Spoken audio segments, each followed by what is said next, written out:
One of my favorite spring flowers are peonies, and I'm with Carol from Adelman Peony Gardens. And Carol, this is a beautiful one. I cannot believe the deep color of this peony. This is herbaceous, god of fire, hybridized by Daphnis. 2 years ago I won Best of Show with it at the American Peony Society Flower Show. Wow. You can see from Judy's hand how large that flower is.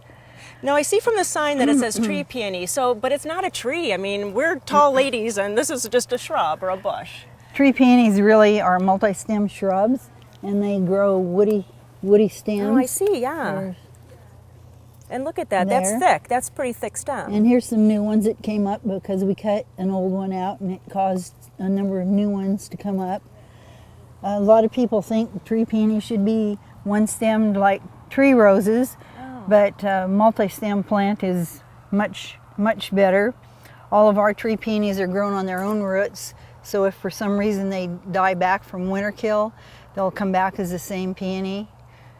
So speaking of winter kill, it was a hard winter. We have a lot of hard winters here in Oregon, so they look like they fared pretty well. Yes, peonies like cold weather. They grow up in Minnesota, Wisconsin, up into Canada, and they like the winter. They won't grow down in the deep south because they like the cold winter.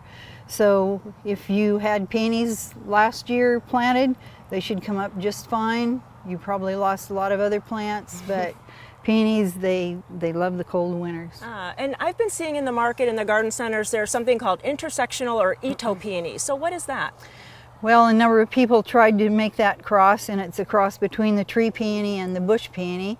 The first person who accomplished the cross was Mr. Ito in Japan in 1959, and there were 4 plants that he hybridized, and now many other people have done it, but there's one right there behind you. It's they're a cross between a tree and a bush peony, and as you can see, they have the beautiful leaves of the tree peony, but they die to the ground in the winter like the bush peony, and make a very nice landscape shrub. And nice big flowers. Yes, and brought in new colors, yellows, lavenders, purples.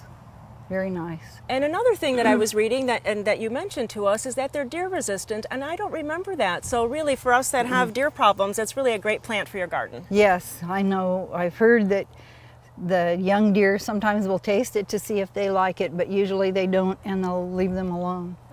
If you want to experience this beautiful place, this is the time to come through the middle of June. So Carol, what can we expect when we come out? Well, we have potted plants available that you can transfer to your garden now. We have cut flowers available. They can walk in the garden. If they are a little more ambitious, they can walk in the peony fields. The rows are 1/4 of a mile long. We have activities. We have a Volks Walk one weekend where they also go to a shade garden nursery, and times that we give free flowers away and various events that are listed on our website. Yeah, there's really something to do every weekend, so really go to gardentime.tv, we'll click you over their website, and really come out with your family, bring your camera and the kids, and come out and really enjoy these beautiful flowers. Carol, thanks so much, it's beautiful. Thank you.